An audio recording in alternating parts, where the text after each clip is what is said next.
Tired of manually copying Calendly appointments into Airtable? Let's automate that. First, make sure you have a Calendly account set up with your desired event types. You'll need a paid Calendly account to access all the features we'll be using. Next, create an Airtable base with a table designed to store your Calendly appointment data. Include fields for information like the invitee's name, email, the event type, and the scheduled date and time.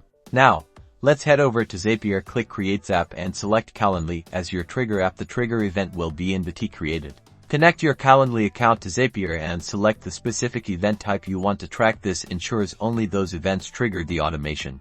Next, select Airtable as your action app and choose Create Record as the action event. Connect your Airtable account, then select the correct base and table you created earlier.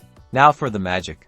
Map the data from Calendly to the corresponding fields in your Airtable table. For example, map the invitee name from Calendly to the name field in Airtable. Zapier will prompt you to test the connection. Run a test to ensure data is flowing correctly from Calendly to Airtable. Check your Airtable base to confirm the test record was created. If everything looks good, turn on your Zap. Now, every time someone schedules an appointment through Calendly, the information will automatically be added to your Airtable base. See? No more manual data entry. Your Calendly appointments are now seamlessly integrated with Airtable. This automation will save you time and keep your data organized.